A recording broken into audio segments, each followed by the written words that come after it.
Coucou, c'est Erika. Dans ce podcast, je t'invite dans un espace où on parle de liberté, mais pas n'importe laquelle. Je ne te parlerai pas de liberté financière ou géographique, mais de celle qui te permet de te libérer des peurs, du regard des autres et surtout de ton propre regard sur toi-même. C'est une odyssée intérieure vers la connaissance de soi, la confiance en soi et une meilleure gestion des émotions. Après avoir vécu un bouleversement majeur, j'ai réalisé combien nos émotions, nos petits et grands traumas, façonnent notre estime de soi. Alors je me suis tournée vers le coaching et la thérapie brève pour apporter l'aide nécessaire, efficace et complète qu'on ne trouve pas toujours dans ces cas-là. Dans cet espace, on va parler de comment se connaître, comment se faire confiance et apprivoiser ses émotions. Alors je te souhaite la bienvenue dans ce podcast et c'est parti pour l'épisode. Bonjour et bienvenue dans ce nouvel épisode. Alors il y a une petite pause dans le podcast parce que j'en avais besoin et puis parce que je voulais retravailler un peu la structure, la ligne édito et voilà, mais là c'est la reprise donc de la saison 2.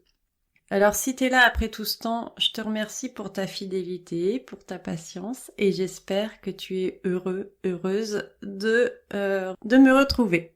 Alors aujourd'hui on va parler d'un sujet qui nous touche tous de près ou de loin, c'est le poids des non-dits.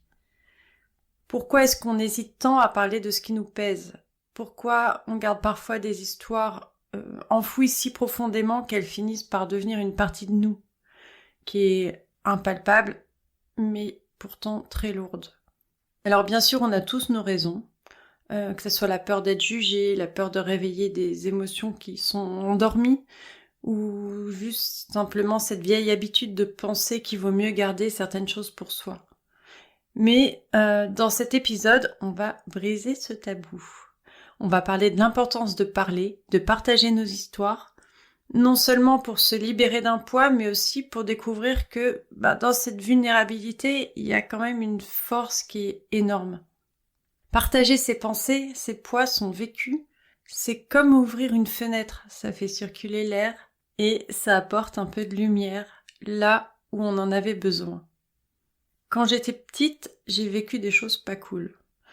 Et quand j'en ai parlé à ma mère 10 ans après, elle m'a dit « Oh, ça va, c'est pas si grave ». Même chose avec ma petite sœur.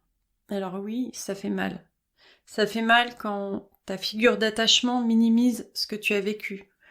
Quand ces choses que tu gardes depuis des années, qui t'ont marqué, et que tu oses enfin avouer, desquelles tu oses enfin parler, sont balayées comme ça d'un revers de la main quand enfin tu prends le courage de te confier.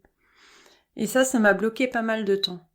Et je comprends ces femmes qui parlent des années après. Et encore, même quand elles le courage de parler, même quand le poids est si lourd que t'as besoin de l'alléger en parlant, t'es pas pris au sérieux.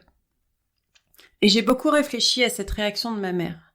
Je pense que rejeter ce qu'on a vécu, c'est une manière pour elle de pas culpabiliser. Ou peut-être qu'elle s'en fiche, mais peu importe. Ma confiance en elle, je crois qu'elle a été définitivement brisée ce jour-là.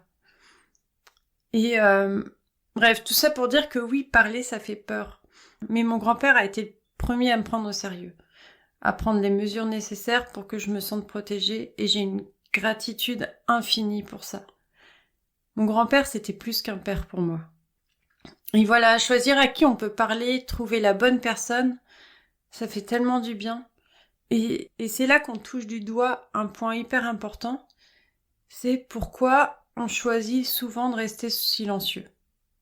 C'est pas juste la peur d'être jugé, même si, on va pas se cacher, elle est bien là, elle est réelle. Mais c'est aussi le sentiment de honte qui nous colle à la peau, comme si révéler nos fragilités, c'était nous exposer à être moins aimés peut-être, ou moins respectés. Et puis il y a cette idée qu'en parlant, on va raviver des émotions, celles qu'on avait tant bien que mal mises sous le tapis. Mais voilà, le silence, il a un prix.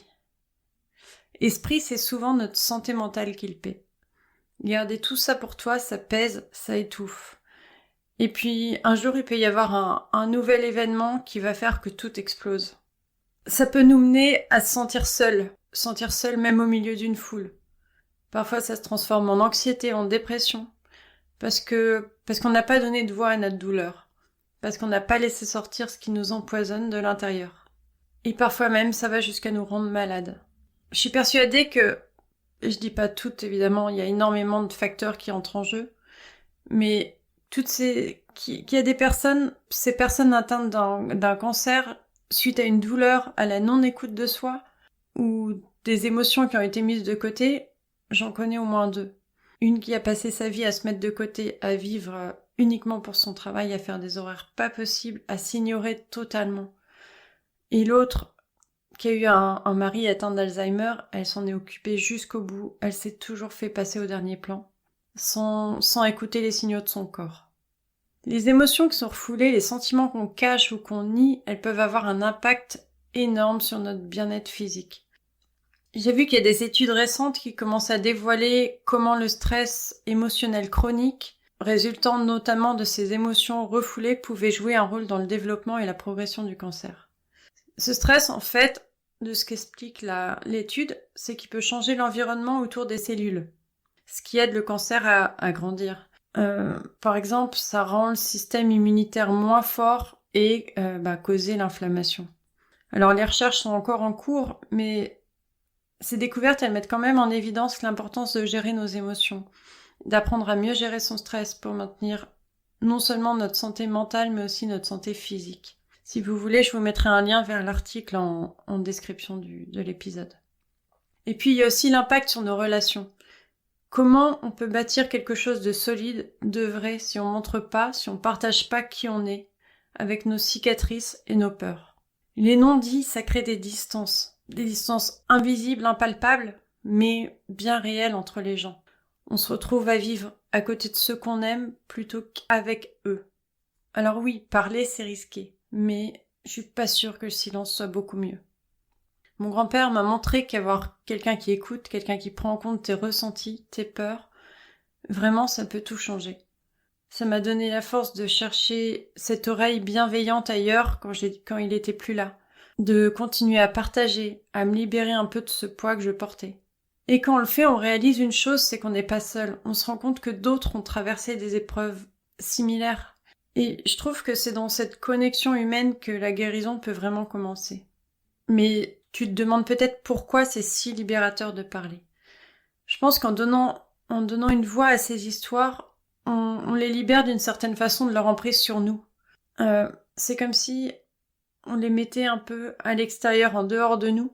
Et même si on a vu qu'il y a plusieurs raisons qui nous retiennent, comme la peur d'être mal compris, la honte, le souci de pas vouloir inquiéter son entourage aussi.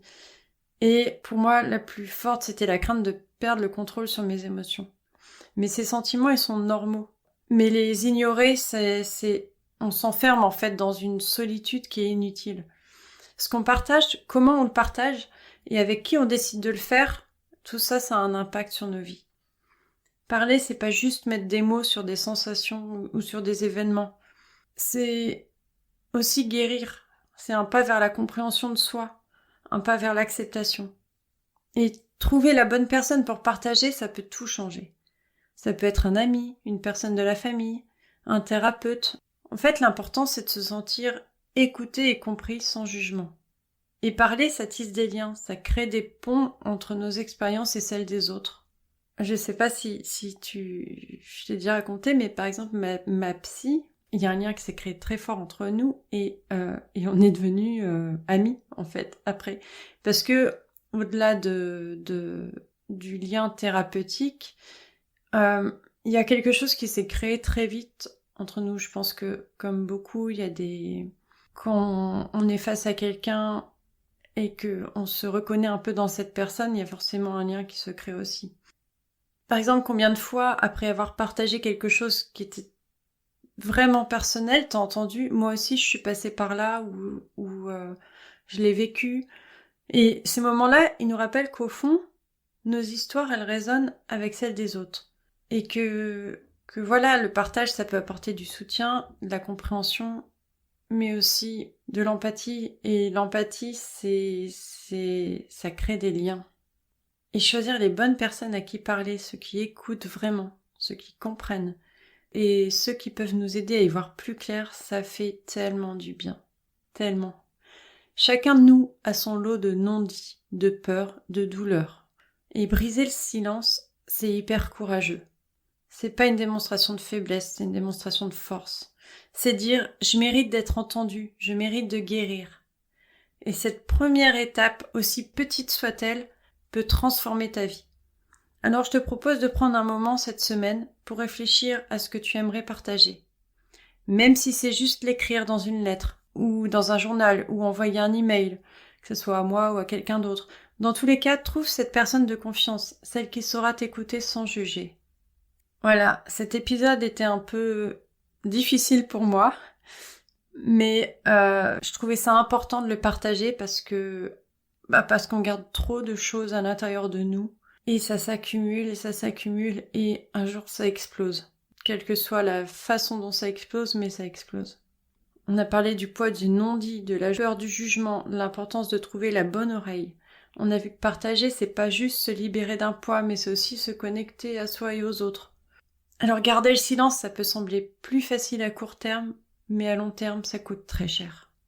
Alors, j'espère que cet épisode ne t'a pas déprimé, c'est pas le but. Le but, c'est de te faire prendre conscience de l'importance de parler. Pas à n'importe qui, pas n'importe comment, mais de pas garder tout ça pour toi. Alors, je te remercie d'avoir été là, d'avoir écouté. Ta présence et ton écoute, ça compte énormément pour moi.